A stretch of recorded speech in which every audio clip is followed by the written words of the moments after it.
Le 15 juin 1984, Camille Mercier, 16 ans, quitte le temple protestant de Creil, dans l'Oise, après le culte du soir.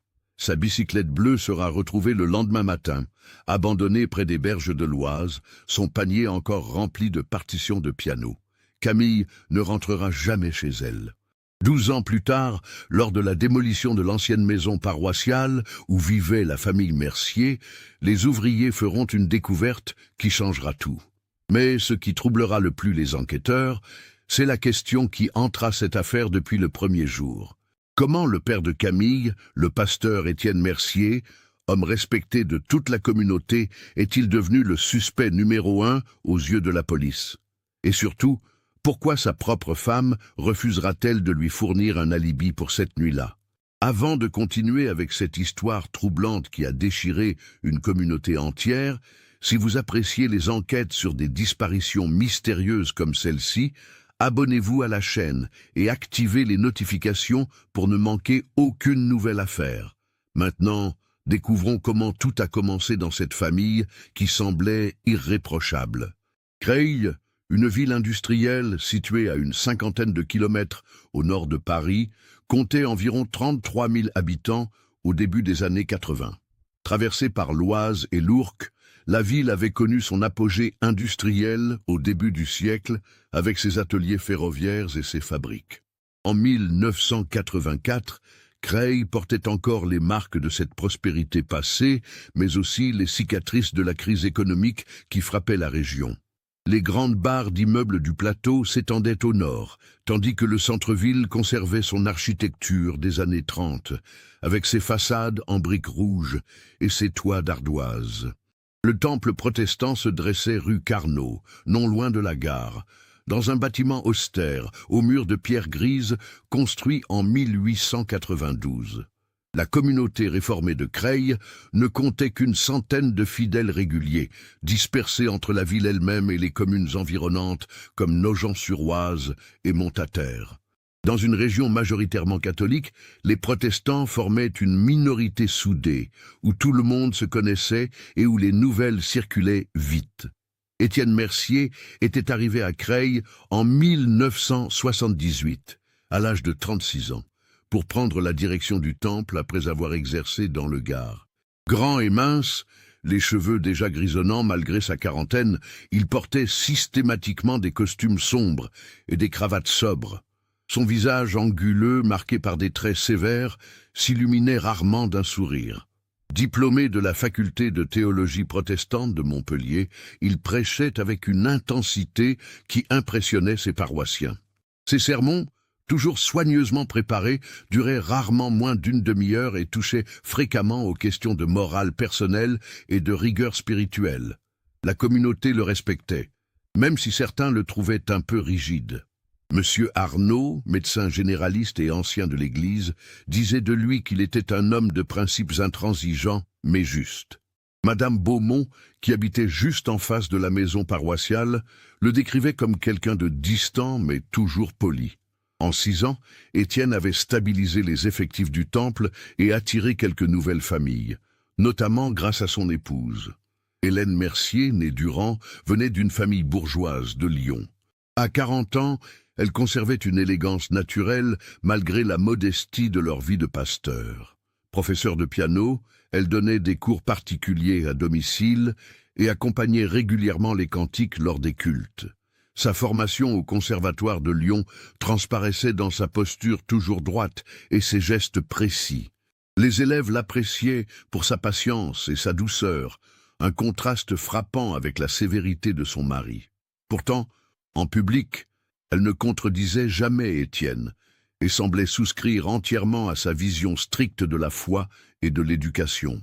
La famille vivait dans la maison paroissiale, une bâtisse de 3 étages accolée au temple, dont les fenêtres donnaient sur une petite cour intérieure pavée, et à l'arrière, sur un jardin étroit, bordé par un mur de pierre. Le rez-de-chaussée abritait le bureau d'Étienne, où il recevait les paroissiens pour des conseils spirituels, et le salon-salle à manger, où Hélène donnait ses cours de piano. Les chambres se trouvaient au premier étage, tandis que le deuxième servait de grenier et de salle d'études pour les enfants.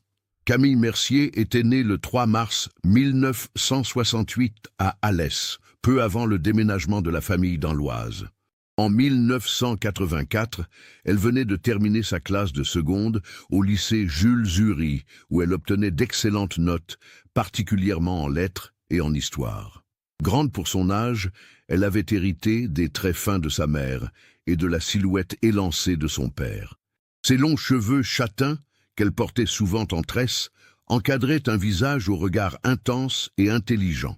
Au temple, Camille incarnait la fille modèle. Elle aidait à l'animation du groupe de jeunes le samedi après-midi, chantait dans la chorale et participait aux œuvres caritatives organisées par la paroisse. Pourtant, ses professeurs au lycée voyaient une autre facette de sa personnalité, une adolescente curieuse, passionnée de littérature contemporaine, qui posait des questions dérangeantes pendant les cours de philosophie et qui défendait avec ardeur ses opinions lors des débats en classe. Cette dichotomie ne passait pas inaperçue. Agnès Fontaine, sa meilleure amie depuis la 6e, racontait que Camille lui confiait parfois se sentir étouffée par les attentes de son père.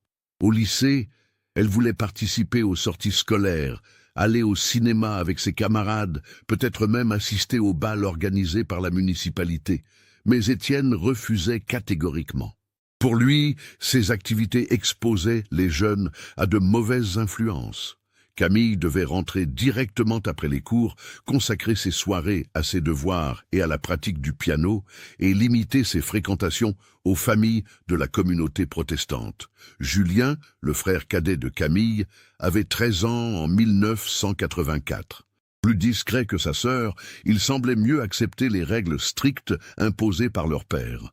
Élève moyen au collège Édouard Herriot, il préférait le football et les bandes dessinées aux activités spirituelles, mais participait docilement aux obligations familiales. Les rares fois où il se confiait à sa sœur, il admettait qu'il comptait les années avant de pouvoir quitter la maison pour ses études supérieures. Au printemps 1984, une tension sourde s'était installée dans la famille Mercier. Camille approchait de ses 17 ans et commençait à revendiquer plus d'autonomie.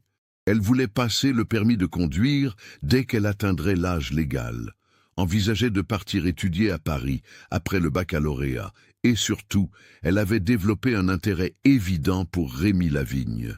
Rémi, 19 ans, fils d'une famille protestante de Nogent-sur-Oise, venait d'achever son service militaire et travaillait comme apprenti électricien. Grand, sportif, avec un sourire facile et une gentillesse naturelle, il assistait régulièrement au culte depuis son retour du service. Lors des rassemblements de jeunes, il cherchait manifestement la compagnie de Camille, et celle-ci ne cachait pas qu'elle appréciait son attention. Étienne voyait cette amitié naissante d'un très mauvais œil. Lors d'un conseil de famille début juin, il avait clairement exprimé son opposition. Camille était trop jeune pour fréquenter un garçon. Elle devait d'abord terminer ses études. Et surtout, Rémi ne venait pas d'une famille suffisamment pieuse à son goût. Les Lavigne assistaient au culte, certes, mais ne s'impliquaient pas activement dans la vie du temple. C'était, selon Étienne, le signe d'une foi superficielle. Hélène avait tenté de temporiser, suggérant qu'une surveillance discrète valait mieux qu'une interdiction totale qui pousserait peut-être Camille à la rébellion.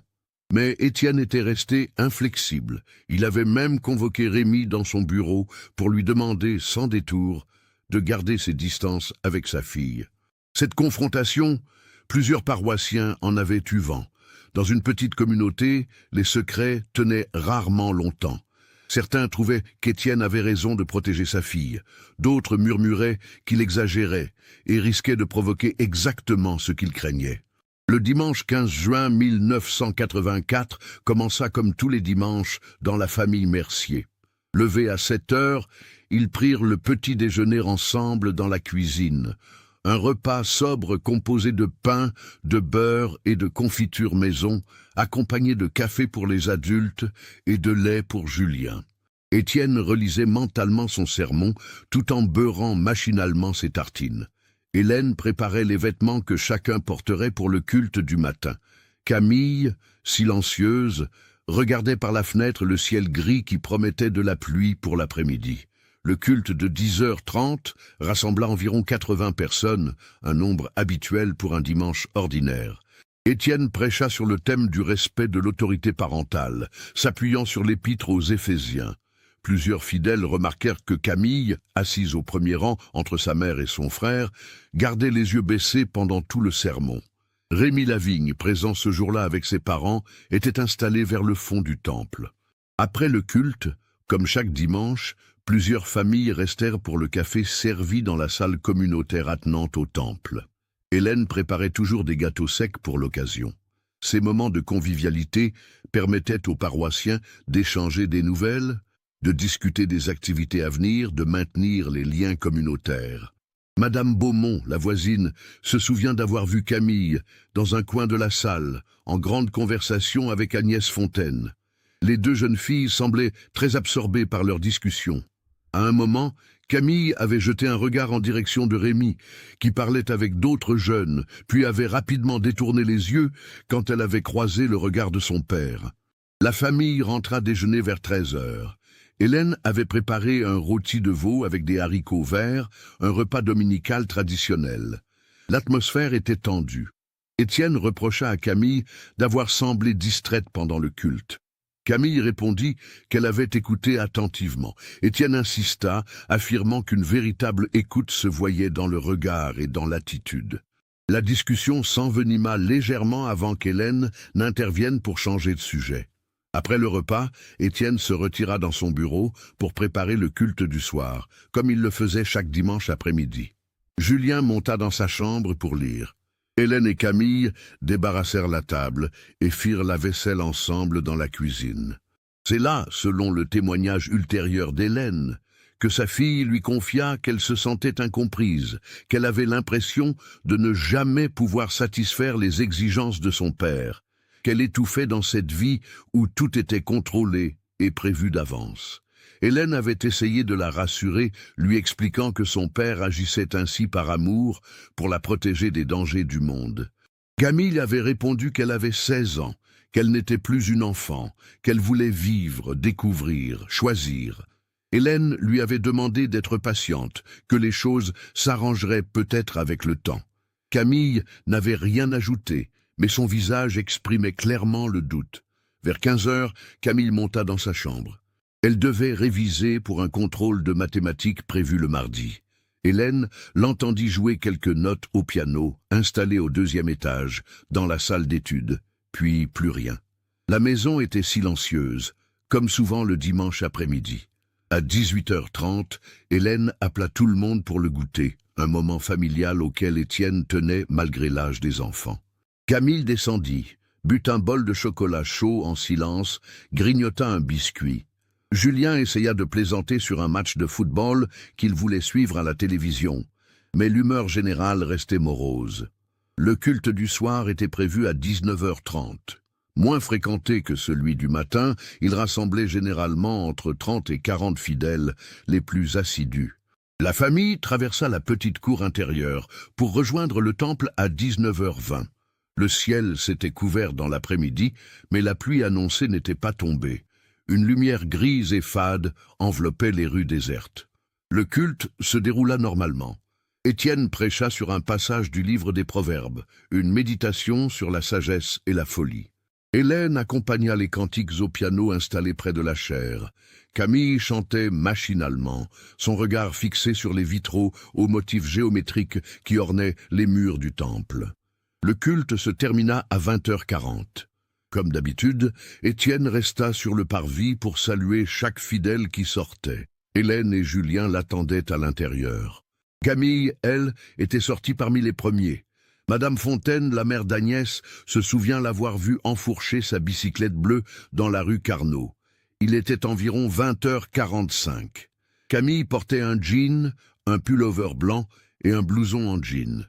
Son sac en toile beige était accroché au guidon. Madame Fontaine supposa que Camille rentrait directement à la maison paroissiale, distante d'à peine 50 mètres. Elle ne s'inquiéta pas de la voir partir seule. C'était un trajet minuscule, dans une rue qu'elle empruntait plusieurs fois par jour. Mais Camille ne rentra pas. Vers 21h15, Hélène demanda à Julien s'il avait vu sa sœur. Non, il pensait qu'elle était déjà dans sa chambre. Hélène monta vérifier. La chambre était vide. Elle redescendit, interrogea Étienne, qui venait de finir de fermer le temple. Il n'avait pas vu Camille depuis la fin du culte. Étienne fronça les sourcils. Ce n'était pas dans les habitudes de Camille de disparaître sans prévenir. Il sortit dans la rue, marcha jusqu'à l'angle, regarda dans les deux directions. La rue Carnot était déserte. Seuls quelques réverbères jaunes éclairèrent le trottoir. Il rentra, essaya de se rassurer. Peut-être Camille était-elle allée chez Agnès? Mais les Fontaines n'avaient pas le téléphone. Leur immeuble se trouvait avenue Aristide Briand, à une dizaine de minutes à pied. Hélène proposa d'aller vérifier. Étienne accepta. Ils laissèrent Julien à la maison et marchèrent rapidement jusqu'à l'immeuble des Fontaines. Il était 21h30 passées. Madame Fontaine ouvrit la porte, surprise de cette visite tardive. Non, Camille n'était pas là. Agnès non plus n'avait pas eu de nouvelles d'elle depuis l'après-midi, quand elle s'était parlé brièvement après le culte du matin. Le malaise commença à se transformer en inquiétude. Étienne et Hélène rentrèrent chez eux d'un pas rapide. En chemin, ils croisèrent Madame Beaumont qui sortait promener son chien. Elle confirma avoir vu Camille partir à vélo juste après le culte, mais elle ne l'avait pas vue revenir. Cela faisait maintenant presque 2 heures. De retour à la maison, Étienne décida d'appeler d'autres familles de la paroisse. Personne n'avait vu Camille. Il essaya de se souvenir si sa fille avait mentionné un projet, une visite, quelque chose. Rien. Hélène fouilla la chambre de Camille, cherchant un indice, un mot, n'importe quoi. Elle ne trouva rien d'inhabituel. Les livres de classe étaient rangés sur le bureau. Le journal intime que Camille tenait depuis ses 14 ans était dans le tiroir de sa table de nuit, mais Hélène n'osa pas l'ouvrir. À 22h30, l'angoisse avait complètement envahi le couple. Étienne prit la décision d'appeler la police. Il composa le numéro du commissariat de Creil. L'agent de permanence nota les informations. Camille Mercier, 16 ans, disparu depuis environ 2 heures après être parti du temple protestant à vélo. Description physique, vêtements portés ce soir-là. L'agent demanda si la jeune fille avait des problèmes, si elle avait déjà fait ce genre de choses. Étienne répondit « Non, jamais », que c'était incompréhensible. L'agent expliqua qu'il allait diffuser un message aux patrouilles en circulation. Pour une adolescente absente depuis 2 heures, on ne déclenchait pas immédiatement des recherches massives. Beaucoup revenaient d'elles-mêmes, mais il resterait vigilant. Étienne passa le reste de la nuit à faire le tour du quartier en voiture, scrutant chaque rue, chaque coin sombre. Hélène resta à la maison avec Julien, au cas où Camille téléphonerait ou rentrerait. À 3 heures du matin, Étienne rentra, épuisé et désespéré. Toujours aucune trace de sa fille. Le lundi matin, à 6h30, un riverain qui promenait son chien le long de l'Oise, près du pont de la rue Gambetta, découvrit une bicyclette bleue abandonnée sur le chemin de halage. Le panier avant contenait des partitions de piano et un foulard rouge. L'homme, ayant entendu à la radio locale qu'une adolescente était recherchée, contacta immédiatement la police. À 7h15, 2 policiers se présentèrent à la maison paroissiale. Ils demandèrent à Étienne et Hélène de venir identifier la bicyclette. Hélène reconnut immédiatement celle de Camille. Le foulard rouge, elle le lui avait offert pour Noël. Les partitions étaient celles qu'elle utilisait pour ses cours. L'endroit où la bicyclette avait été trouvée se situait à environ 800 mètres du temple, en direction opposée à la maison paroissiale. Pour s'y rendre depuis le temple, il fallait descendre la rue Carnot vers le centre-ville, tourner à gauche dans la rue Gambetta, traverser le pont, puis emprunter le chemin de halage qui longeait la rive.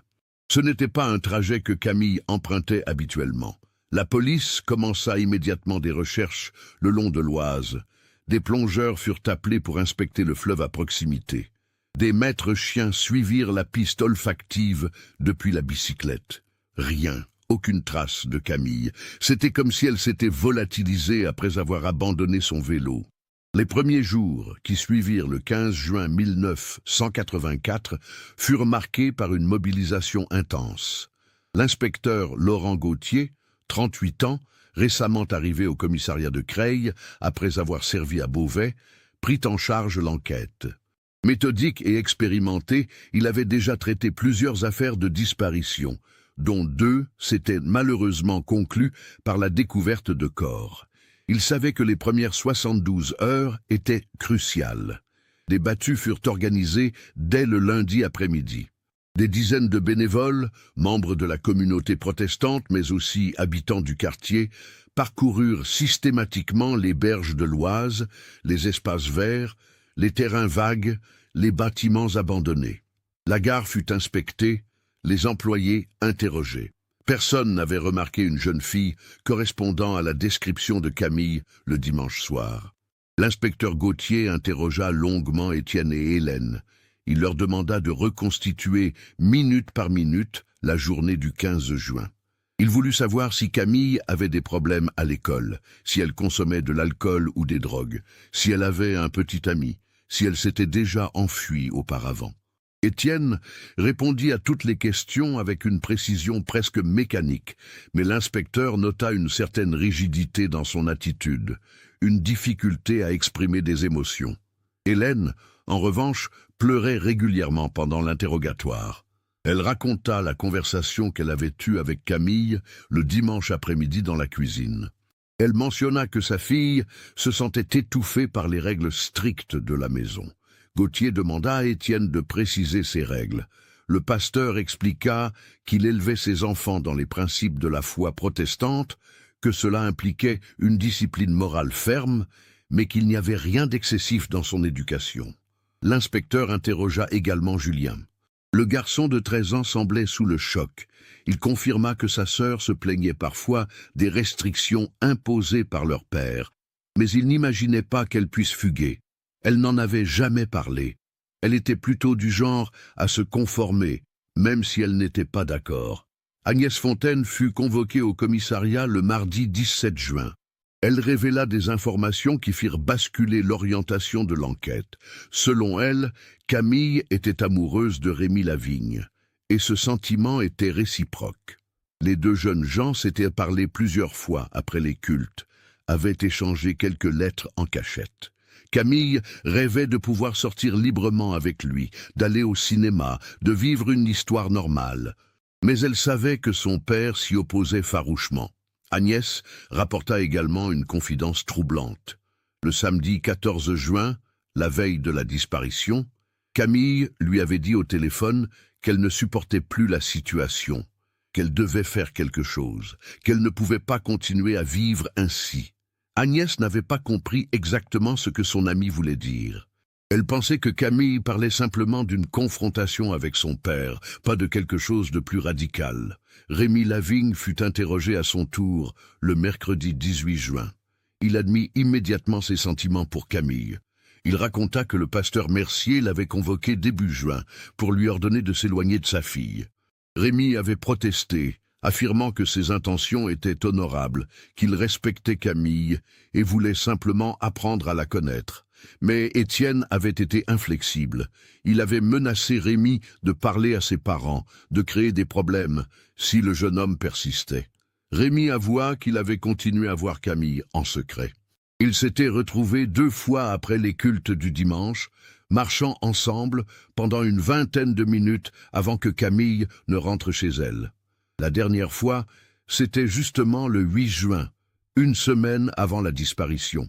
Rémi nia farouchement avoir vu Camille le 15 juin après le culte du soir.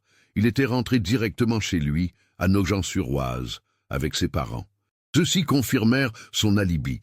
L'inspecteur Gauthier commença à développer plusieurs hypothèses. La première, et la plus évidente, était la fugue. Camille, étouffée par l'autorité paternelle, aurait décidé de partir. Mais plusieurs éléments contredisaient cette théorie.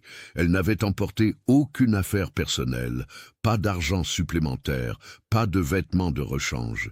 Son journal intime, qu'elle aurait certainement pris si elle avait prémédité une fuite, était resté dans sa chambre. De plus, où serait-elle allée? Elle n'avait pas de famille en dehors de Creil, pas d'amis proches dans d'autres villes. La deuxième hypothèse était l'accident. Peut-être Camille avait-elle voulu se promener seule le long de l'Oise pour réfléchir, avait-elle glissé, était-elle tombée dans le fleuve? Mais les plongeurs n'avaient rien trouvé, et le courant n'était pas assez fort à cet endroit pour emporter un corps très loin. Les recherches s'étendirent sur plusieurs kilomètres en aval, sans résultat. La troisième hypothèse, plus sombre, était l'enlèvement. Quelqu'un aurait pu suivre Camille, l'aborder près de l'Oise, la forcer à abandonner son vélo. Mais aucun témoin n'avait signalé de véhicule suspect dans le secteur ce soir-là. Et pourquoi Camille se serait-elle rendue à cet endroit en premier lieu? Ce n'était pas sur son chemin. Puis il y avait une quatrième hypothèse, celle qui commençait à germer dans l'esprit de l'inspecteur Gauthier, mais qu'il n'osait pas encore formuler clairement. Et si quelqu'un de la famille était impliqué? Cette suspicion s'était renforcée lors d'un interrogatoire complémentaire d'Hélène Mercier, le jeudi 19 juin. Gauthier lui avait demandé de confirmer précisément où se trouvait son mari entre 20h45 et 23h30 le dimanche soir. Hélène avait hésité. Elle avait dit qu'Étienne était resté sur le parvis du temple pour saluer les fidèles, puis qu'il était rentré fermer le temple, puis qu'il était revenu à la maison. Mais elle n'était pas certaine de l'heure exacte. Peut-être 21h15, peut-être un peu plus tard, Gauthier avait insisté. Était-elle absolument sûre qu'Étienne n'était pas ressorti entre le moment où il était rentré et le moment où il s'était inquiété de l'absence de Camille? Hélène avait baissé les yeux. Elle avait répondu qu'elle ne pouvait pas en être certaine. Elle était montée vérifier si Camille était dans sa chambre, puis elle avait préparé du thé dans la cuisine. Étienne était peut-être dans son bureau. Elle ne l'avait pas surveillé à chaque instant. Cette absence d'alibi solide avait alerté l'inspecteur. Il fit vérifier auprès d'autres fidèles l'heure exacte à laquelle le pasteur avait fini de saluer tout le monde. Madame Beaumont, qui habitait en face, déclara avoir vu Étienne fermer la porte du temple vers 21h05. Donc entre 20h45, moment où Camille était partie, et 21h15, quand les parents s'étaient aperçus de son absence, il y avait une fenêtre de 30 minutes pendant laquelle les allées et venues d'Étienne n'étaient pas complètement établies. Gauthier convoqua à nouveau le pasteur le vendredi 20 juin. L'entretien fut tendu. L'inspecteur demanda directement à Étienne s'il avait suivi sa fille après le culte. Le pasteur nia catégoriquement. Il demanda pourquoi on le soupçonnait. Gauthier expliqua qu'il devait vérifier tous les emplois du temps, que c'était la procédure standard. Étienne se raidit. Il affirma qu'il était resté dans le temple pour ranger les cantiques, éteindre les lumières, fermer les portes. Cela prenait toujours une dizaine de minutes. Ensuite, il était rentré directement à la maison. Mais Gauthier avait vérifié. Le temple était équipé d'un éclairage central qu'on éteignait d'un seul interrupteur. Les cantiques étaient rangés dans une armoire par les fidèles eux-mêmes en sortant. Ces tâches ne prenaient pas 10 minutes. L'inspecteur confronta Étienne à cette contradiction. Le pasteur admit alors qu'il était resté un moment seul dans le temple pour prier, comme il le faisait souvent après les cultes. C'était un moment de méditation personnelle. Il ne voyait pas en quoi cela posait problème. Gauthier changea de tactique. Il demanda au pasteur de décrire ses relations avec sa fille. Étienne répondit qu'elles étaient de bonnes, que Camille était une enfant obéissante et pieuse. L'inspecteur mentionna alors les confidences que Camille avait faites à sa mère et à son amie Agnès. Il parla des restrictions, de l'interdiction faite à Rémi Lavigne, de la frustration croissante de l'adolescente. Le visage d'Étienne se ferma complètement. Il déclara qu'élever un enfant dans la foi impliquait des sacrifices, que le monde moderne était rempli de tentations dangereuses, que son rôle de père était de protéger sa fille. Il admit avoir été strict, mais jamais excessif. Jamais il n'avait levé la main sur Camille. Jamais il ne lui avait manqué de respect. Il faisait simplement son devoir. Gauthier demanda alors si, le dimanche 15 juin, il y avait eu une dispute entre Étienne et Camille, après le culte du soir. Le pasteur répondit que non. Gauthier insista. Aucune conversation, même brève, même tendue. Étienne hésita une fraction de seconde avant de confirmer. Aucune conversation, mais cette hésitation n'échappa pas à l'inspecteur. Il décida de creuser. Il interrogea à nouveau Julien, cette fois sans ses parents. Le garçon finit par avouer qu'il avait entendu, juste avant le culte du soir, une discussion animée entre son père et sa sœur dans le bureau d'Étienne.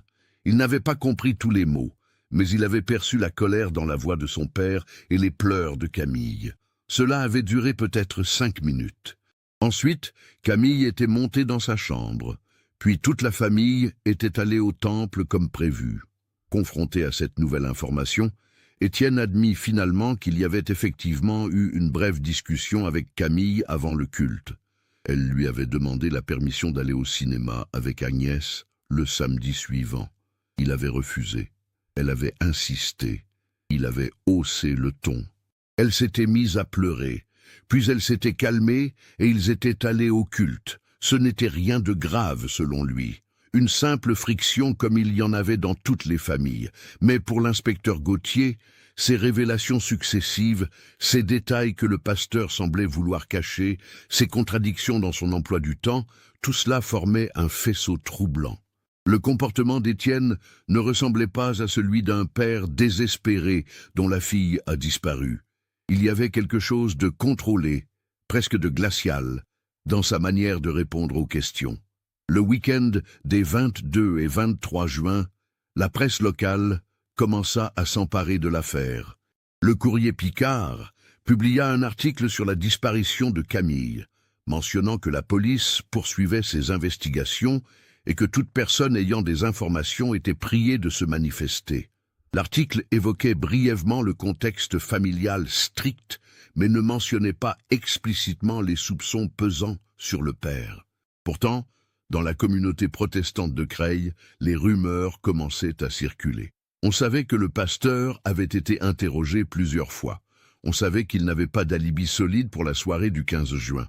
Certains fidèles prirent sa défense, affirmant qu'il était impensable qu'un homme de Dieu puisse faire du mal à son propre enfant. D'autres, plus discrets, rappelaient que justement Étienne était parfois trop sévère, trop rigide, qu'il y avait quelque chose d'excessif dans sa manière d'exercer son autorité. La famille Lavigne décida de ne plus assister au culte. Rémi ne supportait pas les regards en coin, les chuchotements. Il se sentait coupable de ne pas avoir pu protéger Camille, coupable d'avoir obéi au pasteur et de s'être éloigné d'elle ces dernières semaines. Hélène, quant à elle, semblait s'enfoncer dans une mélancolie profonde. Elle continuait à donner quelques cours de piano, par nécessité financière, mais ses élèves remarquaient qu'elle était absente, qu'elle devait souvent s'arrêter pour essuyer ses larmes. Le soir, elle restait assise dans le salon, fixant la porte d'entrée comme si elle attendait que Camille franchisse le seuil à tout moment.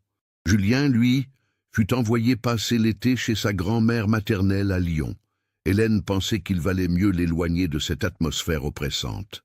Le garçon partit début juillet, soulagé de quitter la maison paroissiale qui était devenue un tombeau.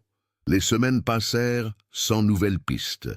En juillet 1984, l'inspecteur Gauthier fit procéder à des fouilles dans le jardin derrière la maison paroissiale. C'était une démarche extrême qui scandalisa une partie de la communauté. Comment osait-on soupçonner le pasteur au point de creuser dans son propre jardin? Mais Gauthier suivait son instinct. Malheureusement, les fouilles ne donnèrent rien. Aucune trace de corps enterré. L'enquête officielle se poursuivit durant l'été, mais les moyens diminuèrent progressivement. Il n'y avait aucune nouvelle piste concrète. Aucun témoin supplémentaire ne s'était manifesté. Les appels à témoins diffusés à la télévision et dans les journaux n'avaient produit que des signalements sans fondement. Une jeune fille ressemblant à Camille avait été vue à Marseille, puis à Strasbourg, puis à Toulouse. À chaque fois, c'était une fausse alerte. En septembre, quand l'année scolaire reprit, l'absence de Camille au lycée Jules Hury frappa tous ceux qui l'avaient connue. Une cérémonie discrète fut organisée dans la cour, où des élèves déposèrent des fleurs et des messages. Agnès Fontaine eut beaucoup de mal à retourner en cours. Elle changeait de trottoir pour éviter de passer devant le temple protestant. Étienne continua à assurer ses fonctions de pasteur, mais l'ambiance dans la communauté n'était plus la même. La fréquentation du temple chuta. Certaines familles partirent rejoindre d'autres paroisses à Senlis ou à Compiègne. D'autres cessèrent simplement de venir. Les regards se détournaient quand Étienne passait dans la rue. Les conversations s'arrêtaient quand il entrait dans une pièce.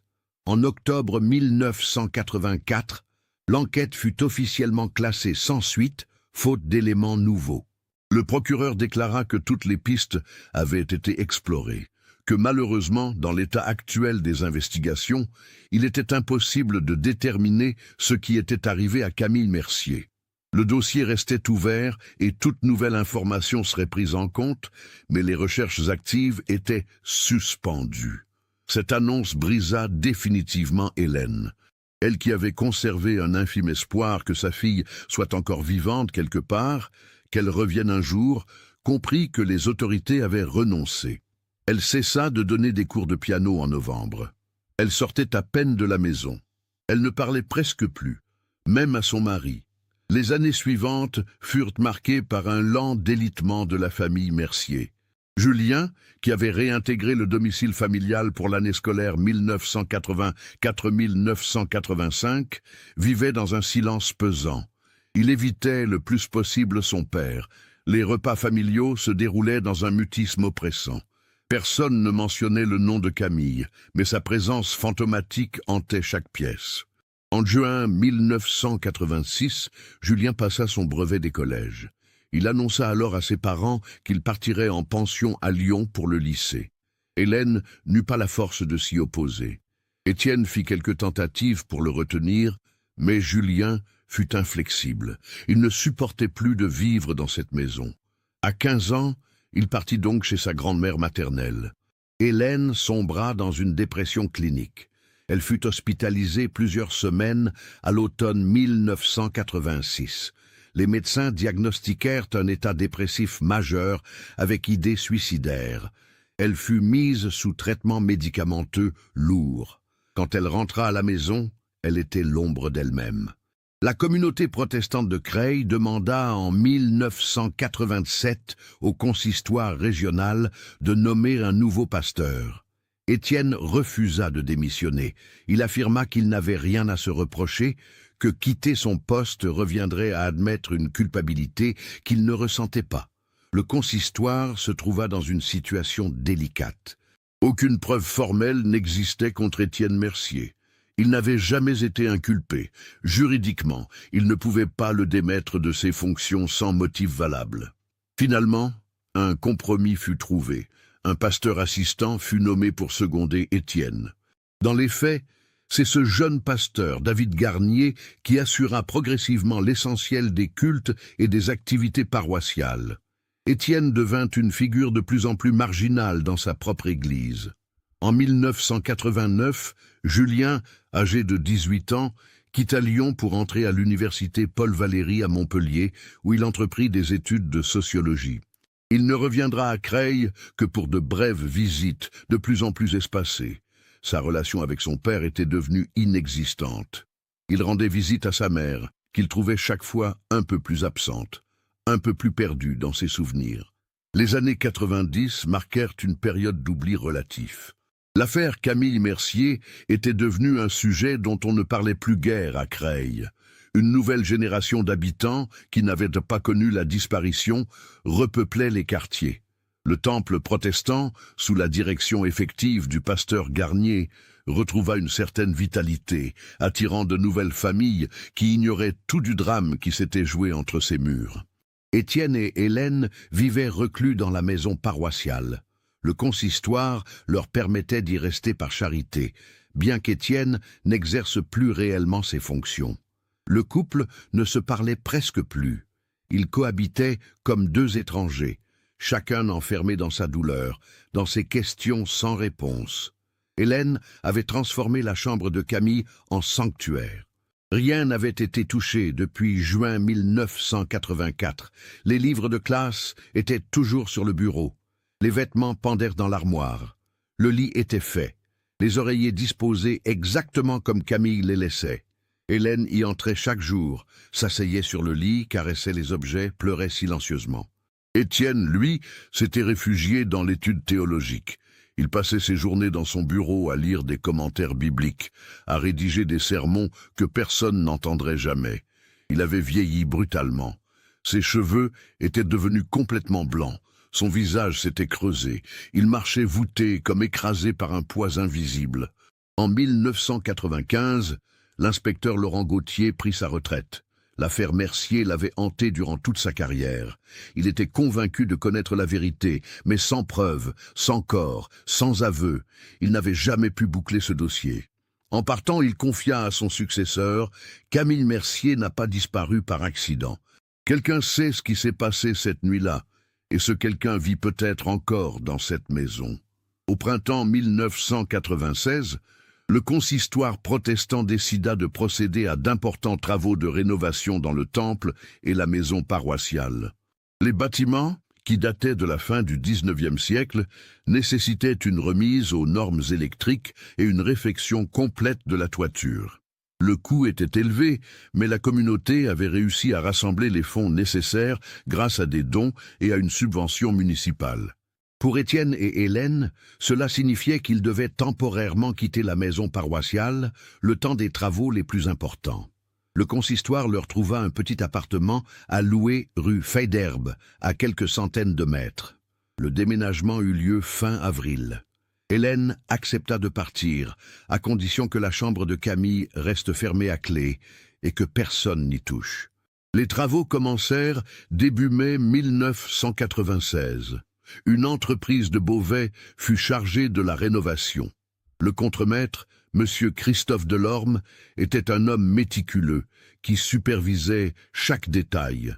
Les ouvriers commencèrent par le toit, remplaçant les ardoises endommagées, réparant la charpente fragilisée par l'humidité. C'est en travaillant sur le deuxième étage, là où se trouvait l'ancien grenier aménagé en salle d'études, que les choses prirent une tournure inattendue. Le jeudi 23 mai, en milieu d'après-midi, 2 ouvriers retiraient l'ancien plancher vermoulu de cette pièce pour le remplacer. En soulevant les lames de bois près du mur ouest, l'un d'eux, un jeune apprenti nommé Kevin, remarqua que l'espace sous le plancher semblait anormalement profond à cet endroit. Il appela son collègue. Ils éclairèrent avec une lampe torche. Entre les poutres, dissimulées dans la cavité poussiéreuse, se trouvait un sac en toile beige, taché et recouvert de poussière. Kevin descendit chercher le contremaître. Monsieur Delorme remonta, examina l'objet sans y toucher et décida immédiatement d'appeler la police. Quelque chose dans cette découverte lui sembla étrange. Ce sac était clairement caché là volontairement, et depuis longtemps. Le commissariat de Creil dépêcha 2 agents sur place en moins de 20 minutes. Quand ils découvrirent le sac sous le plancher, ils reconnurent immédiatement le type exact de sac que Camille Mercier portait le soir de sa disparition. Un sac en toile beige avec une bandoulière réglable. Le dossier était resté ouvert et cette description figurait dans le rapport initial. L'inspecteur François Arnoux, qui avait repris les affaires de Laurent Gauthier après sa retraite, fut immédiatement contacté. Il se rendit sur les lieux accompagné d'une équipe de la police scientifique. Le périmètre fut sécurisé. Les ouvriers reçurent l'ordre de ne rien toucher et de quitter les lieux. Le sac fut extrait avec précaution par un technicien en combinaison blanche. Il mesurait environ 40 cm de hauteur. Le tissu, jadis beige clair, était noirci par endroits et sentait le renfermer. Les sangles étaient rigides, durcies par le temps. Le technicien le déposa délicatement sur une bâche en plastique étalée au sol. L'inspecteur Arnoux enfila des gants. Il ouvrit lentement la fermeture éclair qui résista légèrement avant de céder. À l'intérieur, plusieurs objets étaient encore reconnaissables, malgré les années. Un portefeuille en cuir marron, un trousseau de clés, un petit carnet à spirale avec une couverture fleurie, une montre à bracelet argenté et, enveloppé dans un morceau de tissu qui avait dû être blanc, un objet rectangulaire que l'inspecteur identifia comme un journal intime relié de cuir rouge. Arnoux referma immédiatement le sac. Tout devait être analysé en laboratoire. Mais déjà, une question brûlante se posait. Comment les affaires personnelles de Camille Mercier s'étaient-elles retrouvées cachées sous le plancher du 2e étage de la maison où elle vivait? Et surtout, qui les y avait placés? Le portefeuille fut le premier objet examiné. Il contenait la carte d'identité de Camille, quelques photos de classe, un ticket de cinéma périmé datant de 1983 et 90 francs en billets et pièces. L'argent de poche qu'une adolescente aurait normalement emporté si elle avait prévu de fuguer. Le trousseau de clés comportait 3 clés, celle de la maison paroissiale, celle de sa chambre, et une petite clé qui ouvrait le cadenas de sa bicyclette. Ces objets que Camille aurait forcément pris avec elle si elle était partie de son plein gré. Mais c'est le journal intime qui allait révéler les informations les plus troublantes. Le carnet rouge contenait les pensées intimes de Camille, rédigées sur plusieurs mois avant sa disparition. L'inspecteur Arnoux passa toute la soirée du 23 mai à le lire intégralement. Les premières pages, datées de janvier 1984, décrivaient une vie d'adolescente ordinaire. Camille parlait de ses cours, de ses professeurs, de ses discussions avec Agnès, de ses lectures. Elle mentionnait son amour pour les romans de Marguerite Duras et sa fascination pour l'histoire de la Révolution française. Puis, à partir de mars, le ton changeait. Camille commençait à exprimer sa frustration face aux restrictions imposées par son père. Elle écrivait « Papa refuse que j'aille à la soirée organisée par le lycée. Il dit que ce sont des occasions de perdition. Mais moi, je veux juste vivre comme les autres filles de mon âge. Je veux rire, danser, découvrir le monde. Est-ce vraiment si grave ?» En avril, elle mentionnait pour la première fois Rémi. J'ai parlé avec Rémi après le culte. Il est tellement gentil et attentif. Il me regarde comme si j'étais la seule personne dans la pièce. Ça me fait quelque chose que je n'ai jamais ressenti avant. Je crois que je l'aime. Les entrées de mai devenaient plus sombres. Le 8 mai, elle écrivait « Papa a convoqué Rémi dans son bureau. Il lui a ordonné de ne plus m'approcher. Rémi me l'a raconté après. J'étais tellement humilié. Papa me traite comme si j'avais 10 ans. Il contrôle tout dans ma vie. Mes sorties, mes amis, mes lectures, mes pensées. J'ai l'impression d'étouffer. » Le 14 mai, maman m'a dit d'être patiente, que papa agit par amour. Mais est-ce vraiment de l'amour quand on empêche quelqu'un de vivre, quand on impose sa volonté sans jamais écouter? Agnès me dit que je devrais tenir bon encore 2 ans, jusqu'à ma majorité. Mais 2 ans, c'est une éternité. Puis venait l'entrée du 14 juin, la veille de la disparition. Cette page allait devenir cruciale pour l'enquête. Demain, je vais parler à papa. Je vais lui dire que j'ai besoin de liberté, que je ne peux plus continuer comme ça. Je vais lui demander de me laisser sortir avec mes amis, de me faire confiance. S'il refuse encore, je ne sais pas ce que je ferai. Parfois je pense à partir loin d'ici, à recommencer une nouvelle vie où personne ne me connaît. Mais je ne pourrai jamais abandonner maman et Julien. Ils ont besoin de moi. Alors demain, je vais essayer une dernière fois de faire entendre raison à papa. J'espère qu'il m'écoutera enfin. Il n'y avait pas d'entrée pour le 15 juin. Le journal s'arrêtait là. L'inspecteur Arnoux relut plusieurs fois ces dernières lignes. Camille avait clairement prévu d'avoir une confrontation avec son père le 15 juin.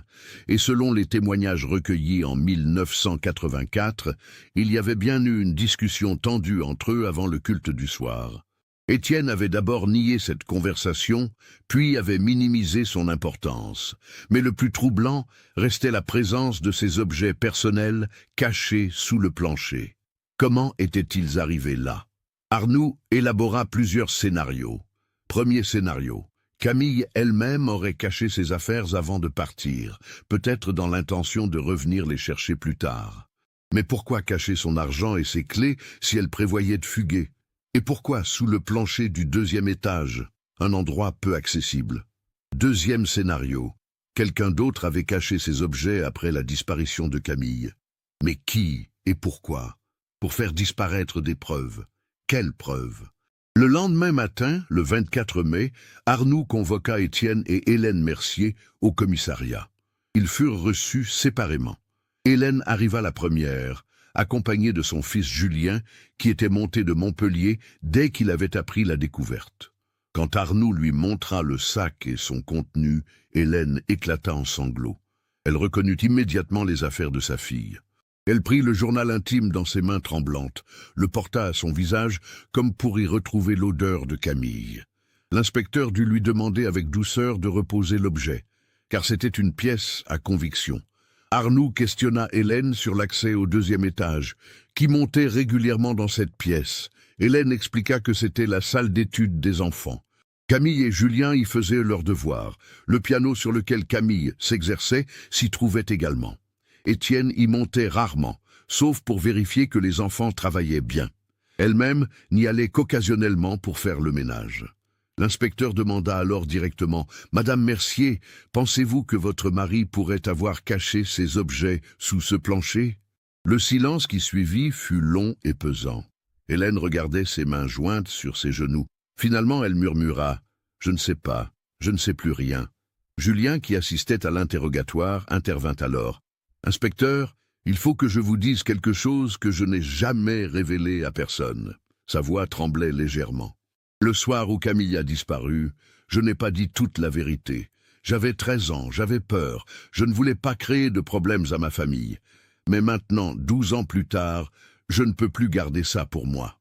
Arnoux se redressa sur sa chaise. « Je vous écoute, monsieur Mercier. » Julien prit une profonde inspiration. « Après le culte, quand tout le monde est rentré à la maison, je suis monté dans ma chambre.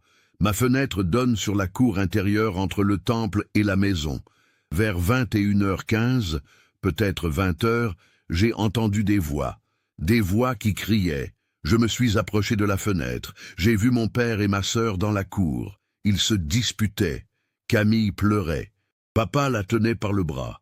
Elle essayait de se dégager. Puis, ils sont entrés dans le temple et je ne les ai plus vus. J'ai attendu. Au bout d'un moment, papa est ressorti seul. Il est rentré à la maison. J'ai pensé que Camille était restée dans le temple, peut-être pour prier ou se calmer. Je ne me suis pas inquiété tout de suite. Ce n'est que plus tard, quand maman s'est affolée, que j'ai compris que Camille n'était pas revenue. Hélène regardait son fils avec des yeux horrifiés. « Julien, pourquoi ne m'as-tu jamais dit ça ?»« Parce que j'avais 13 ans, maman. Parce que j'avais peur. Parce que papa m'a fait comprendre que je ne devais rien dire. » Le lendemain, quand la police est venue, il m'a pris à part et m'a dit que si je racontais cette dispute, ça compliquerait tout, que les gens penseraient des choses horribles, que ça ne servirait à rien puisque Camille était partie. Il m'a dit de me taire. Alors, je me suis tu. L'inspecteur Arnoux nota chaque mot. Cette révélation changeait tout. Étienne Mercier avait donc eu une confrontation physique avec sa fille dans la cour, puis l'avait emmenée dans le temple. Et personne n'avait revu Camille vivante après cela. Étienne fut convoqué l'après-midi même. Face à lui, Arnoux étala les pièces à conviction, le sac, le journal intime, et surtout le témoignage de son fils. Le pasteur, maintenant âgé de 54 ans, avait perdu toute sa prestance. Ses mains tremblaient légèrement. Son visage était gris. « Monsieur Mercier, votre fils affirme vous avoir vu vous disputer avec Camille dans la cour le soir du 15 juin 1984, puis entrer avec elle dans le temple. Confirmez-vous ces faits ?» Étienne resta silencieux un long moment. Puis, d'une voix presque inaudible, il répondit « Oui. Pourquoi ne l'avez-vous jamais mentionné lors des interrogatoires de 1984 ? Parce que j'avais peur qu'on m'accuse. Parce que je savais que ça aurait l'air suspect. Mais je n'ai rien fait de mal, je voulais juste parler à ma fille. Racontez-moi exactement ce qui s'est passé cette nuit-là. » Étienne ferma les yeux. Quand il les rouvrit, ils étaient humides. Après le culte, Camille est partie rapidement. Elle était en colère à cause de notre dispute d'avant le culte. Je l'ai vue prendre sa bicyclette. J'ai couru derrière elle dans la rue. Je l'ai rattrapée dans la cour. Je voulais qu'on parle calmement. Elle refusait de m'écouter. Elle criait que j'étais un tyran, que je gâchais sa vie.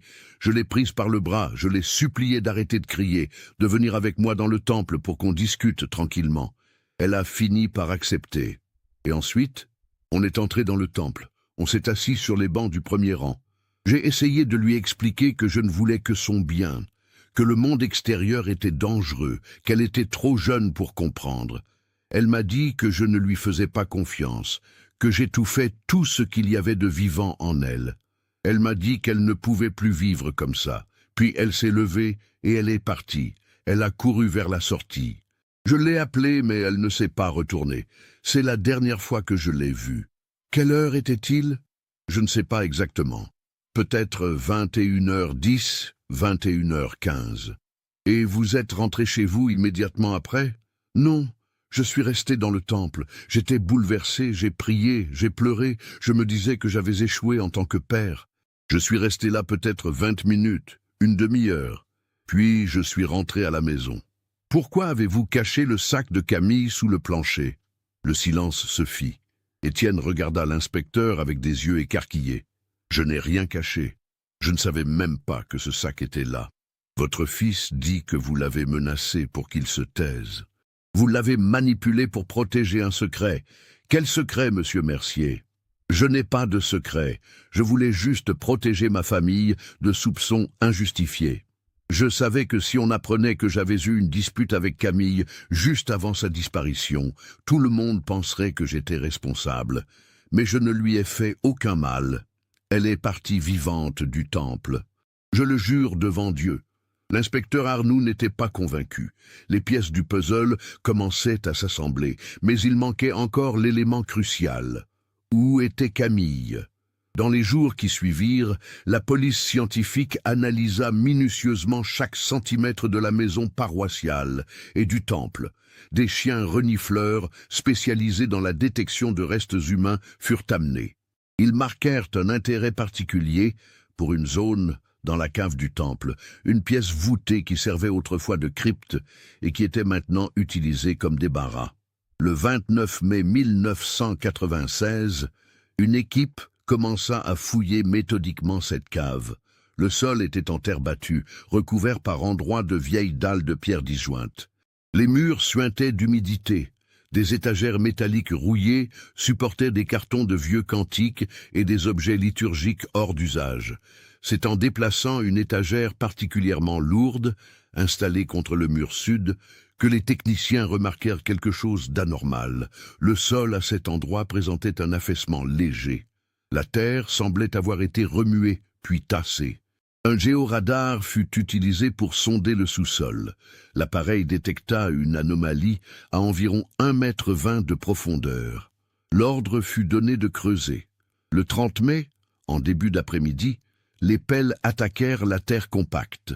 Après 40 cm, la terre changeait de couleur, devenant plus sombre, presque noire. À 1 mètre de profondeur, les pelles furent remplacées par des truelles. Les techniciens travaillaient avec une extrême précaution. À 14h27, l'un d'eux appela ses collègues. Il venait de mettre au jour un fragment de tissu, un jean décoloré. Puis, en élargissant la zone, des ossements apparurent. Un crâne, une cage thoracique, des os longs, un squelette humain recroquevillé, enseveli dans cette cave depuis 12 ans. Le médecin légiste, le docteur Philippe Rambert, fut immédiatement appelé. L'exhumation dura plusieurs heures. Chaque os fut répertorié, photographié, prélevé avec minutie. Malgré la décomposition avancée, certains éléments permettaient déjà une identification probable. La taille des ossements correspondait à une adolescente. Des lambeaux de vêtements adhéraient encore au squelette. Un jean, des restes de pullover blanc, un blouson. Exactement ce que portait Camille le soir du 15 juin 1984. Mais ce qui glaça le sang de tous les présents, ce fut la découverte d'une fracture nette au niveau de l'os hyoïde. Ce petit os en forme de fer à cheval, situé dans le cou. Le docteur Rambert l'examina longuement avant de déclarer « Cette fracture est caractéristique d'une strangulation. Cette jeune fille a été étranglée. » Étienne Mercier fut arrêté le soir même à 20h15. Il était dans l'appartement de la rue Faidherbe, assis dans le salon, le regard vide. Quand les policiers se présentèrent, il ne manifesta aucune surprise. Il se leva, tendit ses poignets pour les menottes.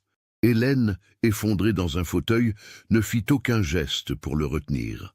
Au commissariat, Arnoux le plaça en garde à vue. Il lui annonça la découverte du corps et les conclusions préliminaires du médecin légiste. Étienne ne dit rien. Il resta mutique pendant toute la première partie de l'interrogatoire. Puis, vers 23 heures, après des heures de silence, il se mit à parler. Non pas pour avouer, mais pour raconter sa version des faits. Une version qui, si elle était vraie, changerait radicalement la compréhension de cette affaire. « Je n'ai pas tué ma fille », commença Étienne d'une voix brisée. « Quand elle est partie du temple ce soir-là, elle était vivante.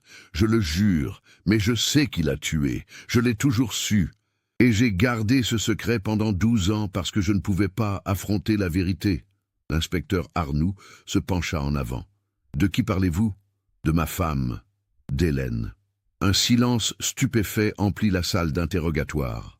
Arnoux fronça les sourcils. « Vous accusez votre épouse ?»« Je ne l'accuse pas, j'affirme. Quand je suis rentré à la maison après être resté dans le temple, il devait être 21h45. Hélène n'était pas dans le salon. Je l'ai appelée. Elle est descendue de l'étage. Elle était pâle. Ses mains tremblaient. Elle m'a demandé où était Camille. J'ai répondu que notre fille était partie du temple en colère, que je ne savais pas où elle était allée. Hélène m'a regardé avec une expression que je n'oublierai jamais, un mélange de terreur et de culpabilité. Elle m'a dit « Étienne, quelque chose de terrible s'est passé. » Étienne s'interrompit, sa voix se brisant. Il but une gorgée d'eau avant de continuer. Elle m'a conduit au 2e étage, dans la salle d'études, et là, j'ai vu Camille, mon enfant. Elle était allongée sur le sol, près du piano, immobile. Son visage était violacé, ses yeux étaient ouverts. J'ai compris immédiatement qu'elle était morte. J'ai crié, je me suis précipité vers elle, j'ai essayé de la ranimer, mais il était trop tard. Son corps était encore tiède, mais elle ne respirait plus. Et votre femme, que faisait-elle? Elle pleurait, elle répétait sans cesse. Je n'ai pas voulu, je n'ai pas voulu. Je lui ai demandé ce qui s'était passé. Elle m'a raconté que Camille était rentrée de notre dispute, qu'elle était montée directement au 2e étage. Hélène l'avait suivie pour essayer de la calmer. Elles avaient commencé à parler. Camille lui avait dit qu'elle ne pouvait plus vivre dans cette maison, qu'elle allait partir, qu'elle irait vivre chez Agnès ou n'importe où ailleurs. Hélène avait paniqué, elle avait supplié Camille de rester, de ne pas briser la famille. Camille avait répondu qu'il n'y avait plus de famille, que j'avais tout détruit avec ma rigidité. Hélène s'était mise en colère. Elle avait attrapé Camille par les épaules, l'avait secouée. Camille s'était débattue. Et puis Hélène avait perdu le contrôle. Elle avait serré le cou de notre fille. Camille s'était effondrée. Tout était arrivé si vite. Quelques secondes, et c'était fini. L'inspecteur Arnoux observait attentivement le visage d'Étienne. Était-ce la vérité ou une tentative désespérée de se dédouaner? Et vous, qu'avez-vous fait ensuite? J'étais anéanti. Ma fille était morte. Ma femme avait tué notre enfant. J'aurais dû appeler la police immédiatement. Mais Hélène s'est accrochée à moi. Elle m'a supplié. Elle disait que c'était un accident, qu'elle n'avait jamais voulu ça, qu'elle ne survivrait pas à la prison, que Julien perdrait ses 2 parents. Elle m'a supplié de l'aider. Et j'ai accepté. Que Dieu me pardonne, j'ai accepté. Vous avez donc décidé de cacher le corps? Oui. Cette nuit-là, pendant que Julien dormait, nous avons transporté le corps de Camille dans la cave du temple. Nous avons creusé. Cela nous a pris des heures. À l'aube, tout était terminé. Nous avons replacé l'étagère, puis nous avons mis en scène la disparition. Nous avons pris la bicyclette de Camille et je suis allé l'abandonner près de l'Oise. J'ai enlevé le sac de Camille, celui qu'elle portait ce soir-là, et je l'ai caché sous le plancher du 2e étage. Nous pensions que si on découvrait ses affaires dans la maison, cela semblerait suspect. Il fallait que tout indique qu'elle était partie. Et le lendemain, vous avez joué la comédie devant la police? Ce n'était pas de la comédie. Ma douleur était réelle. Ma fille était morte. Mais oui, nous avons menti. Pendant 12 ans, nous avons porté ce secret. Chaque jour était un enfer. Hélène a sombré dans la dépression. Elle voulait se confesser 1000 fois, mais j'ai toujours réussi à l'en dissuader. Je lui disais que cela ne ramènerait pas Camille, que cela détruirait Julien. Alors nous avons continué à vivre avec ce poids. L'inspecteur Arnoux quitta la salle d'interrogatoire et convoqua immédiatement Hélène Mercier. Elle arriva au commissariat à 2 heures du matin, accompagnée de Julien. Quand Arnoux lui annonça que son mari l'accusait du meurtre de Camille, elle resta d'abord sans voix. Puis, lentement, elle se mit à pleurer. « C'est faux, » murmura-t-elle. « Tout est faux. » Étienne ment. Arnoux lui demanda de raconter sa version de la soirée du 15 juin 1984. Hélène inspira profondément et commença son récit. Quand Camille est partie du temple, j'étais inquiète. Je savais qu'elle était bouleversée par sa dispute avec Étienne. Je suis rentré à la maison en espérant qu'elle y serait. Mais elle n'était pas là. J'ai attendu. Vers 21h15, j'ai commencé à paniquer. Je suis monté vérifier dans sa chambre. Rien. Puis j'ai entendu du bruit au 2e étage. Je suis monté. Camille était là, dans la salle d'études. Elle fouillait dans un tiroir du meuble où nous rangions les partitions. Je lui ai demandé ce qu'elle faisait. Elle m'a répondu qu'elle cherchait de l'argent, qu'elle allait partir. J'ai essayé de la raisonner, mais elle était déterminée. Alors, elle est redescendue, a pris sa bicyclette et est partie. C'est la dernière fois que je l'ai vue vivante. Vous affirmez donc que Camille était vivante quand elle a quitté la maison? Oui, je le jure. Alors, comment expliquez-vous que son corps ait été retrouvé dans la cave du temple? Hélène ferma les yeux. Des larmes coulaient sur ses joues, parce qu'Étienne l'a tuée. Il l'a suivie. Il l'a rattrapée quelque part. Il l'a tuée. Et puis il est revenu vers 22h, pâle comme la mort. Il m'a dit que Camille était partie, qu'elle ne reviendrait pas. Sur le moment, je n'ai pas compris. J'ai pensé qu'elle avait fugué. C'est seulement des semaines plus tard, quand j'ai vu comment Étienne réagissait, son absence totale d'émotion, sa froideur, que j'ai commencé à soupçonner la vérité. Mais je n'ai jamais osé le confronter. J'avais trop peur. Arnoux se trouvait face à 2 versions contradictoires. Le mari accusait la femme accusait le mari. Les analyses ADN confirmeraient l'identité de la victime, mais ne révéleraient pas l'identité du meurtrier. Il fallait trouver autre chose. C'est Julien qui fournit l'élément décisif. 3 jours après les arrestations de ses parents, il contacta l'inspecteur Arnoux. Il avait quelque chose à lui montrer, un objet qu'il conservait depuis 12 ans et qu'il n'avait jamais révélé à personne. Dans sa chambre d'hôtel, Julien sortit d'un sac une petite boîte en métal. À l'intérieur, plusieurs cassettes audio. « Je les ai enregistrées en secret », expliqua-t-il. Après la disparition de Camille, je sentais que quelque chose n'allait pas dans la maison. J'avais 13 ans, mais je n'étais pas stupide. J'ai pris le magnétophone de Camille et j'ai commencé à enregistrer les conversations de mes parents quand ils pensaient que je dormais. Je ne sais pas vraiment pourquoi je faisais ça. Peut-être pour avoir une preuve si jamais les choses tournaient mal. Arnoux inséra la première cassette dans un lecteur. La bande était de mauvaise qualité, grésillante, mais les voix d'Étienne et Hélène étaient reconnaissables. L'enregistrement datait du 23 juin 1984, une semaine après la disparition. La voix d'Hélène, tremblante. « Je ne peux plus continuer comme ça, Étienne. Je vois Camille partout, j'entends sa voix, je ne dors plus. Il faut qu'on dise la vérité. » La voix d'Étienne dure. « La vérité détruira notre famille. Julien sera placé en foyer. Tu iras en prison. Et moi aussi pour t'avoir aidé. Non, nous devons tenir bon. Camille est morte. Rien ne la ramènera. Mais nous pouvons encore sauver ce qui reste de cette famille. » Hélène sanglotant. « Mais je ne voulais pas. Je n'ai jamais voulu. C'était un accident. » Étienne. « Je sais. Tu as perdu le contrôle. Camille t'a provoqué. Elle t'a dit des choses terribles. Tu as réagi. Ce n'était pas prémédité. Mais aucun juge ne verra les choses ainsi. Ils diront que tu as tué ta propre fille. Alors nous devons nous taire. Pour toujours. » L'enregistrement continuait, détaillant comment ils avaient enterré le corps, comment ils avaient nettoyé la salle d'études, comment ils avaient coordonné leurs mensonges.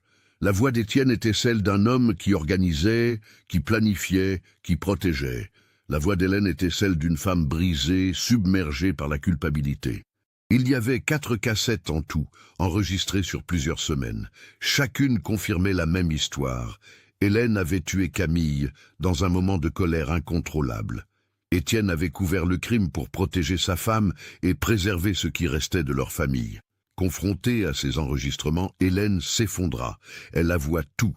Elle raconta comment Camille était revenue du temple, furieuse, déterminée à partir, comment elle s'était disputée violemment au 2e étage, comment Camille lui avait crié qu'elle la détestait, qu'elle aurait préféré ne jamais naître plutôt que d'avoir des parents comme eux, comment Hélène, dans un accès de rage et de désespoir, avait saisi sa fille par le cou, comment elle avait serré encore, incapable de s'arrêter. Comment Camille s'était débattue, puis était devenue molle, puis s'était immobilisée. « Je ne voulais pas », répétait-elle encore et encore. « Je voulais juste qu'elle se taise, qu'elle arrête de dire ces choses horribles. Mais j'ai serré trop fort, et quand j'ai réalisé ce que j'avais fait, il était trop tard. Mon bébé était mort. J'avais tué mon propre enfant. » Étienne, de son côté, confirma avoir aidé sa femme à dissimuler le crime. Il expliqua qu'il avait agi par amour, pour protéger Hélène, pour épargner à Julien la perte de ses 2 parents. Il reconnut avoir menti à la police, avoir caché des preuves, avoir manipulé son fils pour qu'il se taise. Mais il maintenait qu'il n'avait pas tué Camille. Il n'était que le complice, pas le meurtrier. Le procès eut lieu en 1997. Hélène Mercier fut condamnée à 18 ans de réclusion criminelle pour homicide volontaire. Les circonstances atténuantes furent reconnues. Elle n'avait pas prémédité le crime. Elle avait agi sous le coup d'une émotion violente. Elle avait exprimé des remords sincères. Mais la Cour nota également la gravité absolue du geste. Une mère qui tue son enfant franchit une ligne que la société ne peut tolérer. Étienne Mercier fut condamné à 8 ans de prison pour complicité de meurtre, recel de cadavres et entrave à la justice. Le tribunal souligna son rôle actif dans la dissimulation du crime, son influence sur son fils mineur pour le faire taire, et surtout sa capacité à vivre pendant 12 ans avec ce secret sans jamais manifester le moindre remords. Durant le procès, de nombreux témoignages vinrent éclairer la personnalité des 2 accusés. Le docteur Arnaud, l'ancien de l'Église, déclara qu'Étienne était un homme d'une rigidité excessive, incapable de composer ou de faire preuve d'empathie. Agnès Fontaine raconta comment Camille lui avait confié peu avant sa mort qu'elle se sentait prisonnière dans sa propre famille, étouffée par les exigences démesurées de son père et l'incapacité de sa mère à la protéger. Rémi Lavigne, maintenant âgé de 31 ans, vint témoigner. Il parla de son amour pour Camille, de leurs rêves d'avenir, de la manière dont le pasteur Mercier avait détruit toute possibilité de bonheur pour sa fille. Il termina son témoignage en larmes, affirmant que si Camille avait pu vivre librement, rien de tout cela ne serait arrivé. Julien Mercier, 25 ans, ne vint pas assister au procès. Il fit lire une déclaration par son avocat. Dans ce texte poignant, il expliquait qu'il avait perdu sa sœur à 16 ans, puis ses parents, puis son enfance. Il disait avoir porté pendant 12 ans le poids d'un secret qu'il n'aurait jamais dû connaître. Il pardonnait à sa mère, qu'il considérait elle-même comme une victime de l'emprise psychologique de son père. Mais il ne pardonnerait jamais à Étienne d'avoir transformé leur famille en une prison où l'amour était confondu avec le contrôle, et la foi avec la tyrannie. La communauté protestante de Creil fut profondément traumatisée par cette affaire. Le pasteur David Garnier, qui avait pris la succession d'Étienne, organisa plusieurs réunions pour permettre aux fidèles d'exprimer leur choc, leur incompréhension, leur douleur. Beaucoup se sentaient trahis. Comment avait-il pu faire confiance pendant tant d'années à un homme capable d'une telle dissimulation? Comment n'avait-il rien vu, rien senti? Madame Beaumont, la voisine, déclara à un journaliste « On voyait bien qu'il y avait quelque chose qui n'allait pas dans cette famille, mais on pensait que c'était juste de la strictesse, de la discipline à l'ancienne. On ne pouvait pas imaginer que ça cachait une telle horreur. Cette pauvre Camille criait au secours, et personne ne l'a entendue. » Le temple protestant et la maison paroissiale furent vendus en 1998. La communauté s'installa dans un nouveau local, plus petit, rue Jean Jaurès. Il fallait tourner la page, reconstruire sur d'autres bases, plus saines, plus ouvertes. Camille Mercier fut inhumée au cimetière de Creil en septembre 1997, après la fin du procès. Des centaines de personnes assistèrent à la cérémonie.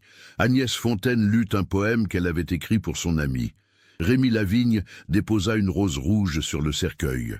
Julien, debout à l'écart, pleura en silence.